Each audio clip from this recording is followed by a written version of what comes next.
It's super important for every pastor to cast vision, but I also think it's very, very important in our digital age to drip vision. And this is why we created a few years ago our Formed by Jesus podcast. Now, I want to show you the ins and outs, including the gear of how and why we do this podcast in order to drip the vision of our church. I made a video not too long ago asking you to comment a specific phrase down below, and if I got the right number, then I would show you the gear and the behind the scenes of doing podcasts. I was one comment short, but man, feeling generous today. So I'm going to make this video anyways.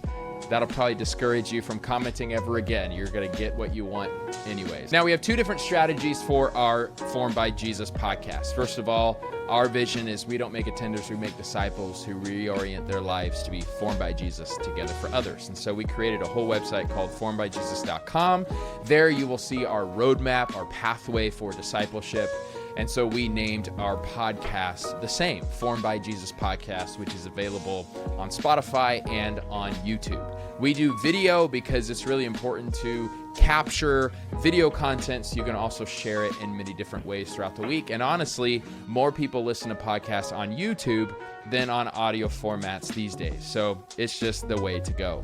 Now, on a typical Sunday after I preach, I schedule a meeting with my associate pastor, and it's usually on Mondays. We talk about the sermon. So it's a way to deep dive, to debrief, to go into further detail of the topic of the sermon. We have a tight 35-minute window to teach, and so we can let this breathe for 30 minutes to an hour long. Me and Pastor Caleb just process this. It's a great way to drip the vision. It's a great way to preach parts of that passage I didn't have time to preach.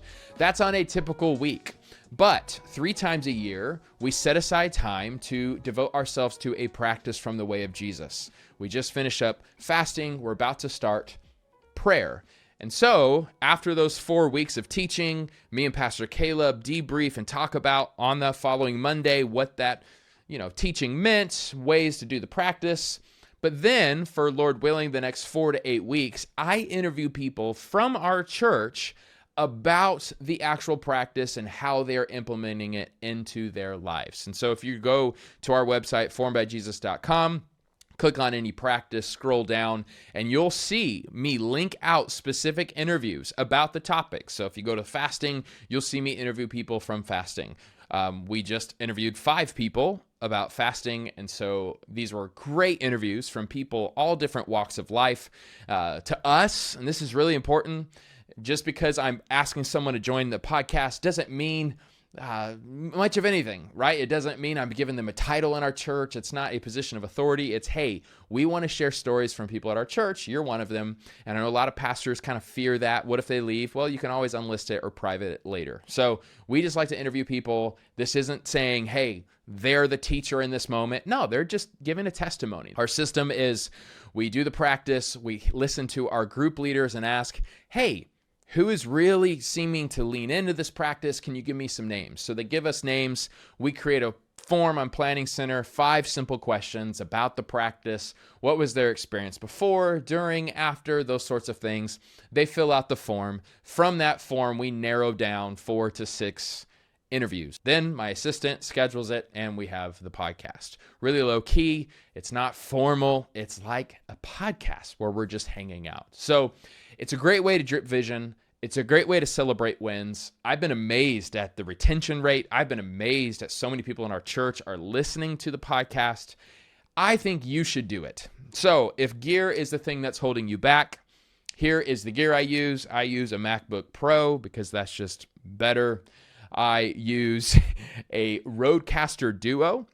So this Rodecaster Duo is great because it has a few inputs, so you can have multiple podcasts, but it's not a huge soundboard. It also has a really great feature like adding sound effects or adding a music bed to start your podcast, which I do most of the time. I love my little Rodecaster. You have to hook it up to an XLR cord to a good microphone. The next thing I use is a A10 Mini Pro. I bought this like 6 years ago and it still works. I think it has 4 different HDMI outputs. I just use 2 of them because we do a 2-camera show. I can only afford 2 cameras. And so you'll notice on the podcast, I am the one who switches. So when I'm talking to people, I'm on channel number 1. When they're talking, I switch it over to channel 2.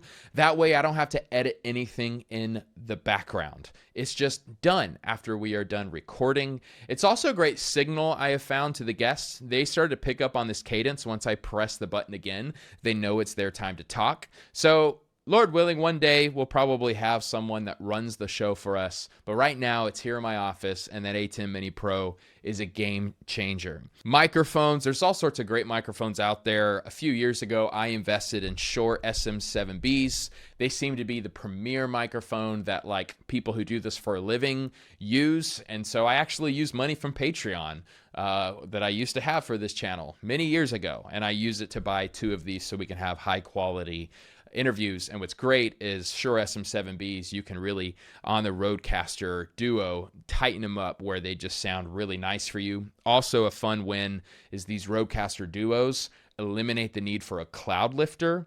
Before I had another soundboard, and because it didn't have an amp in it, I had to buy an extra cloud lifter. It was a mess. If you don't know what I'm talking about, God bless you. But if you do, Rodecaster Duo takes away the need for a cloud lifter. Of course, you need to buy some XLR cords. I just got them from Amazon.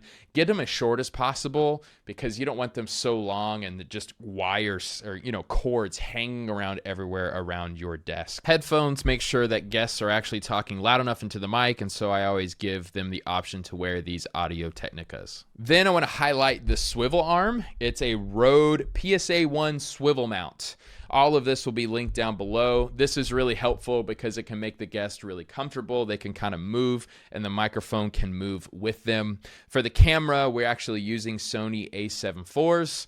These are wonderful cameras. I invested in those again a couple years ago. It's the gift that keeps on giving. We actually use a Sony A7 IV for, I don't have the lens. We use the Sony A7 IV for the actual teachings on Sundays. We also use our second camera to take photos.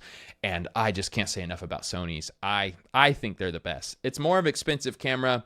You can get cheaper solutions. There's so many YouTube videos out there. This is just what I use. And I use a few different lenses. One of them is the Sony 28-70 f-stop 3.5 to 5.6. I've had this lens, for quite some time. I also love using Tamrons, so I often use on my other camera the 17-70 f2.8. These 2 lenses I use a lot for all sorts of videos, including my vlogs. And they seem to do the trick. What's more important is to use these as tools in order to actually drip your vision. It's one thing to have like a 5-minute window every Sunday, which I think is important, to remind people of your vision and to drip it throughout your sermons. But what if you can also drip it throughout the week? And so we love sharing stories. We always take highlights from those stories, put the main full thing on YouTube and Spotify, but then we do little sermon clips on our Instagram channel. And I just think it's brought about unity. I think it's been a great way for people to catch on to the vision of our church. And comment below if this is what you're already doing or if it's what you want to do and whatever questions you have, other obstacles you think you are facing in order to actually get this done. That's all I have for now. Please subscribe if you haven't already. What I'm doing on this channel is I'm documenting the tension between being a Sunday director and a spiritual director. Can't have one without the other, folks. Thank you for watching today's video. This is the video I think you should watch. This is the video YouTube says you should watch.